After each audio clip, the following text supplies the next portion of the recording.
Guys, இன்னைக்கு நம்ம வேர்க்கடலை சட்னி தான் செய்ய போகிறோம். அதுக்கு தேவையான பொருட்கள் வேர்க்கடலை, கல்லுப்பு, வெங்காயம், தேங்காய், காஞ்ச மிளகாய்.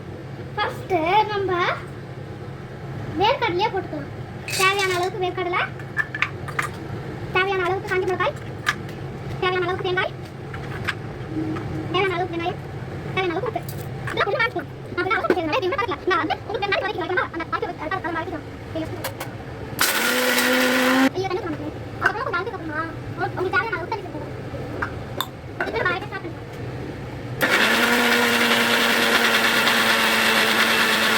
இப்போ நெக்ஸ்ட் நம்ம தாளிக்கிறதுக்கு தேவையான பொருட்கள் எண்ணெய் 1 டீஸ்பூன் கடுகு உளுத்தம் பருப்பு, அப்புறம் கருவேப்பிலை. தேவையான அளவுக்கு எண்ணெய் சேர்த்துக்கலாம். எண்ணெய் சூடாக பார்த்தோம்னா நம்ம கடுகு உளுத்தம் பருப்பு போட்டுக்கலாம். எண்ணெய் சூடாச்சு அப்புறம் கடுகு உளுத்தம் பருப்பு போட்டுக்கலாம்.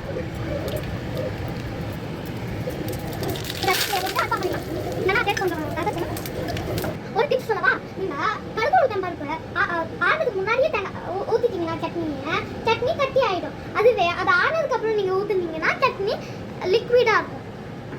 2 மினிட்ஸ் தேங்காய் வேர்க்கடலை சட்னி ரெடி.